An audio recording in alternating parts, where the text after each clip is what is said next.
Hi everyone, welcome or welcome back to my channel. My name is Izzy and today I have another video for you guys. This is going to be my reading stats for the year of 2022. Now I know this is a bit late. There is a reason for that. So across YouTube there have been many readers who have been talking about their reading stats and I really enjoyed watching everybody's reading stats. I enjoyed seeing graphs. I enjoyed seeing all of the statistics that people have to show, and I thought that maybe making my top 10 books of 2022 was like enough. I thought that that was going to suffice in terms of like wrapping up my year of 2022. But seeing as how much I enjoyed watching other people make their statistics and talking about their statistics, I figured I would do it myself as well. So I went out on a hunt to see which graph I liked best. I saw some people do their own graphs and I saw some talk shortly about like their reading goals and some Goodreads statistics, because Goodreads does give you a little bit of numbers that you can see. A lot of YouTubers made their own little graph on Excel or on Sheets, and I am not the person to make a good graph. I came across a YouTube channel, Hardback Hoarder. Now, she did a great job of creating these sheets in terms of graphing, and the formulas and everything was just already made and it was so well put, and I really loved the way that she worked her statistics. So she did offer her graphs on her Etsy shop, and just how well put these graphs are, I think $5, because that's how much she charged, is nothing to the amount of hard work that she put in these graphs. So I invested and I bought her graphs. Now if you want to check it out, I will link her video down below. She basically goes over all of the graphs, all of the stats that you can do, how to work it. She has like a whole instructions page where if you want to edit something, if you want to edit something out, change something, you can most definitely do so. And I thought that was the best thing about her graphs, is that it's very editable and you can really just work this the best way that you want to work it yourself. But she really did do a great job at putting this out there. So I'm gonna go just quickly over my Goodreads statistics first. So in the year of 2022, I actually read 71 books. I read The Stationery Shop, but never put when I started reading it and when I ended reading it. I just added it to my reading shelf, and I guess for some reason it didn't count towards it, but I actually read 71, and I read 25,785 pages. So the shortest book that I read was Paper Girls, and the longest book that I read is Midnight Sun, having 658 pages versus the 144 pages, making my average book length in 2022 368 pages. So out of the books that I shelved, the most shelved by Goodreads readers was Where the Crawdads Sing. So 3,942,045 people shelved this book as well. So that is the most shelved. That I was not surprised. And the least shelved is Leap of Faith, which was only shelved by 3,867 people, which I think makes sense. Leap of Faith isn't really a book that I saw out there. This is a book that I picked up because I really enjoyed the Netflix show. Now my average rating for 2022 is 3.9 stars, which is really good. I think I read really good books this year, and in terms of my rating, I did kind of change it a little bit. For a while I was just kind of handing out 5 stars. If I loved the book, it was just like a 5-star, but recently I decided to kind of change that a little bit, and so that's going to maybe change next year. It might be a little bit lower. Either way, really good statistics there. The highest rated on Goodreads. So out of all the books that I shelved, I'm Glad My Mom Died by Jeanette McCurdy was the highest rated on Goodreads, which well deserved. That was a really great book. And my first review of the year was People We Met on Vacation. These are all the books that I read. And my last review of the year was Milk Fed, which I do need to update that because I did read more books besides this one. So now let's go ahead and go to the sheets. This is where the fun starts, in my opinion. Okay, so if you're interested in purchasing this, you can go to Hardback Hoarder's page, and there's a link there to her Etsy shop. Again, this was only $5, which I think is a good price. I think for the amount of work that was put into this, I feel like it should have been more, but no complaints here. So if you are interested in getting this, again, I will link the video and then you can go ahead and go from there. So when I bought this, it saved this on my downloads and I made a copy. So when I made the copy, I put reading stats 2022. This is going to be the 2023. This is basically the unedited version. So if you can see here, bottom to access different pages, it starts with the instructions. So again, she did a really good job at explaining everything that you can do, basically how to delete, how to change the color, because there's really a lot of customizations that you can do with this. And if you even don't want this page, you can literally just go here and delete, right? But I'm gonna go ahead and leave it there. You're gonna put all your information. You're going to put the title, author, pages read, hours listened, month read, rating, DNF, main genre, subgenre, intended audience, serial, series, series number, series completed, format, source material, etc., etc. Again, if you want to take a look at this and have a lot more explained, you can check out that video. She is the creator of this, so she can explain this much better than I can. After that, you head over to the next page, and this is where all of the graphing happens. As you are filling out the information, the graphs kind of work themselves, which I thought was really, really cool. Here are your monthly stats. Again, this fills out as you're filling in the information. Series tracker, option 1, and so on. Option 2, option 3. There is a habit tracker, which I won't be using because I've tried doing this before in terms of tracking what days I read physically, what days I listened to audiobooks, and it just, I can't keep up, and it kind of discourages me in a way, so I'm not even gonna mess with this. There is a habit tracker option 2, which I think is a lot more simpler than this. If you have the time to fill this out, then it would be something cool to look at. Books bought / sold. So if you want to keep, you know, a record of the books that you're buying and the books that you are selling as well, to kind of see how much money is going in and out, you can definitely do that. Library books, which ones are you checking out? Releases. So I think this is a really good one that I'm going to be using myself, but I haven't started yet. Of course, these are just examples here that she put. So here you can keep a record of all of the books that you want to read in the year of 2023, etc. Here is 23 and 2023 TBR, which I did already make a video of this. So I'm thinking of completing this chart and mentioning all the books that I talked about in that video. That video I will link and also link down below so that you can check it out if you're interested. Your owned library, you can keep a record of all the books that you own in your personal library. Readathons, if you're a big readathon person, you can also include all of that here. And then the selection edits, this page, you can, for example, let me go back here. Whenever you are filling these out, there are some drop menus here. So of course you won't need to add another month here, but for example, if you want to add another main genre to the selections, all you have to do is go to the very last page. So here you could just add it and then it will pop up on the drop menu. But again, I don't want to go into all of that just because she does a really good job at explaining all of that in her own video, and this is her own work, so I will leave it up to her to explain that. So this is the unedited version. This is just what you get when you download. Now, this is what I worked on for the year of 2022. So I just made another copy, named it Reading Stats 2022, and here it is. So, okay, so for the reading stats for 2022, I did not fill out every single category. What I did include is the author, pages read, hours listened, month read, rating, main genre, subgenre, intended audience, serial, series, series number, series completed, format, source material, release date, author status, acquired, cover color, date started, date finished, and then the days read that it took to read that. And then heard about from, I'm actually going to delete this because I did not include that. So like you just saw right now, it is super easy to just delete the column if you're not going to use it. So this is where I filled all the information, and this is where the fun begins. So again, I'm only going to show the graphs that I intended to show for this video.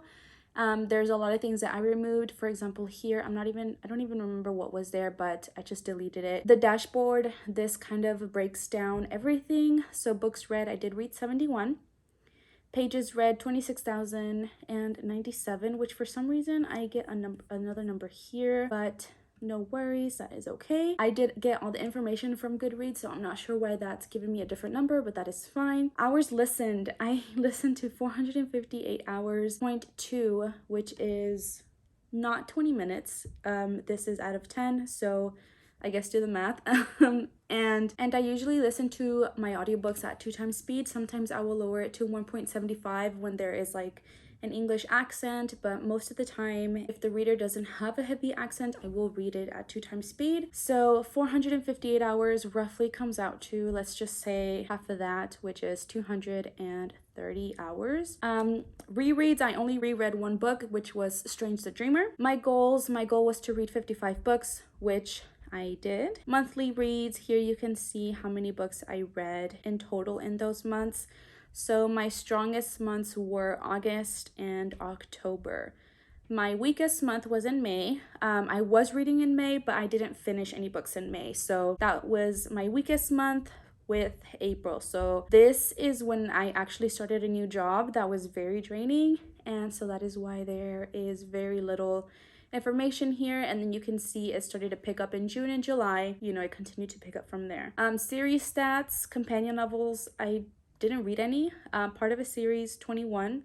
Standalones, 49, and Unknown 1. That Unknown was a Junji Ito book. I don't really know if it was a standalone or part of a series, so I put it as Unknown. I started 12 series and finished 5.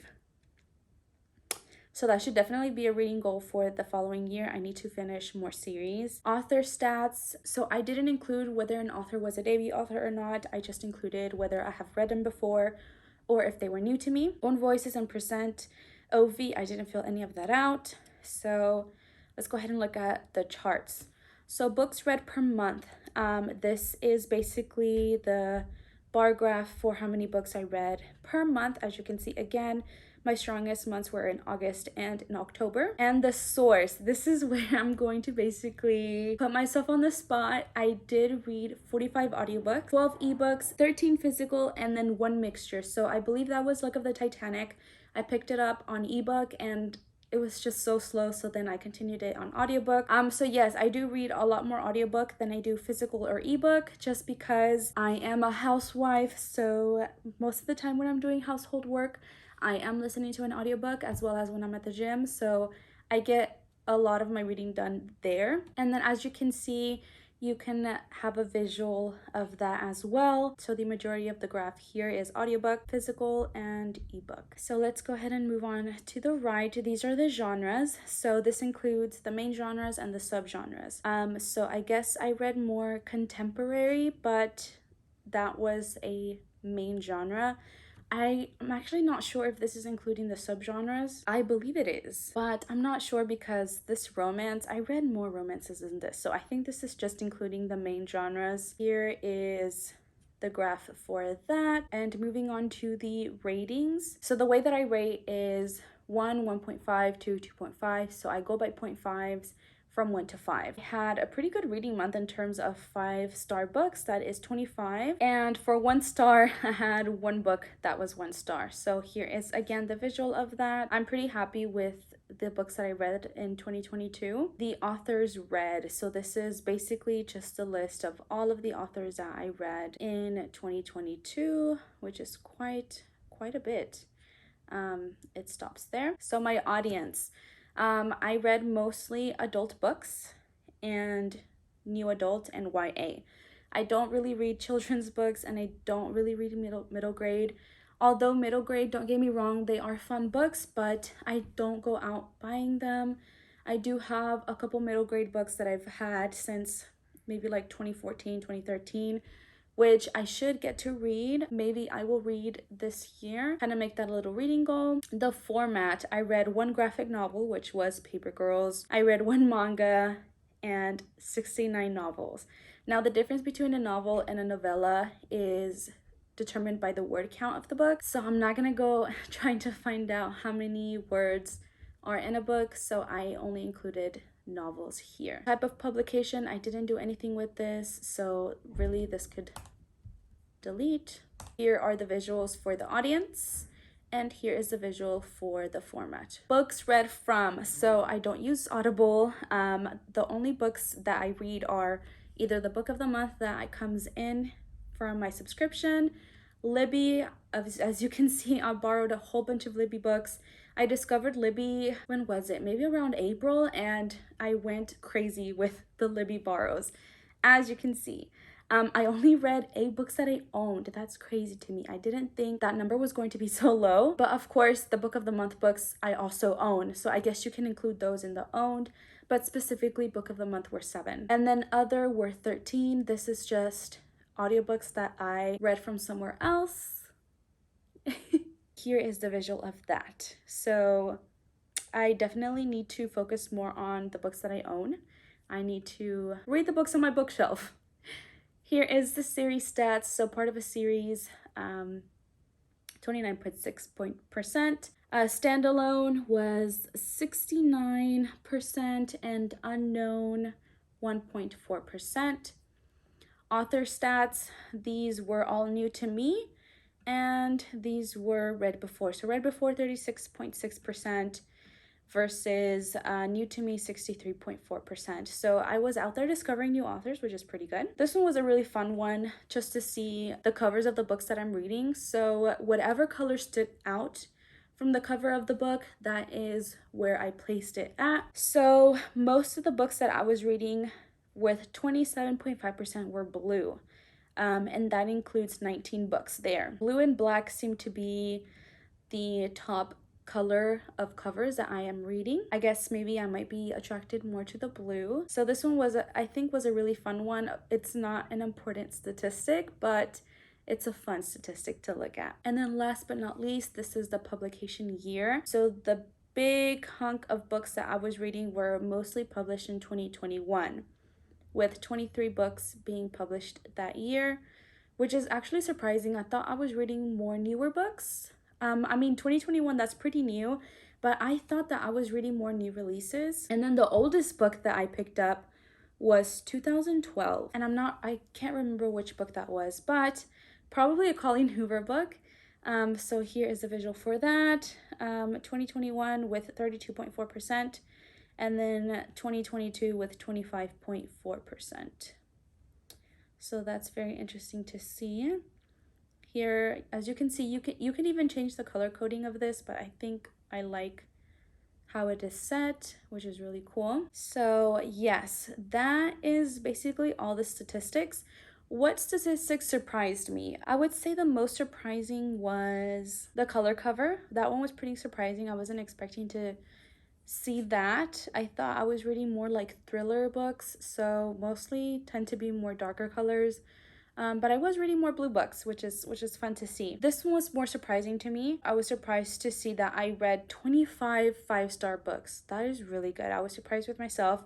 Again, I did kind of change my idea of ratings, so that might go down for this following year. I'm surprised how this turned out. I don't think I did this right, to be honest, because I did read a lot of romance. But for example, Colleen Hoover's books, they are romance, but sometimes there's a little bit more involved than romance, so I might have categorized that a little bit different. So this was definitely surprising to me. And also where I read this from, I'm surprised I only read 8 owned. Well, 8 plus 7. So 15 books owned isn't that bad, but I want to work on that. I want to read more books on my bookshelf. So yes, this was very fun to make. Can't wait to see what my 2023 looks like. This I did work on for about 2 weeks. So this is also kind of a reason why it's going up a little bit late in the month, because it did take a while to work on this, and this wasn't even all of the information that I could input for a book. So there's a lot more information that I can include for each book, and I'm excited to do that for 2023, which I will be doing that as the year progresses. So it's going to be, you know, a lot easier to collect all this data. I think looking at your reading stats in general is super interesting. Like I said, I had been watching other people's reading stats, so I was really intrigued and wanted to see what my own looks like. Another thing that I really like about this is that I'm actually going to be printing this out, cutting it out, and then putting it in my reading journal. So that is going to be fun to look at as well. So that is all that I have for you guys. Thank you so much for watching. I really hope you enjoyed this. I really hope you enjoyed looking at the stats as much as I did. So go ahead and let me know in the comments down below what was the most surprising stats in your reading stats, as I would love to know. If you also want to support my channel but don't know how, you can comment the stats emoji down in the comment section below. I will put it in the description so you could just copy paste. Don't forget to give this video a big thumbs up, subscribe if you are enjoying my content so far, as I will be uploading more. Thank you so much for watching. It really means the world to me. Look forward to my reading journal flip through. I am wrapping up my 2022 reading year, and I am also working on my setup for 2023, so that is also coming up soon. Thank you again so much for watching, and I will see you in my next one.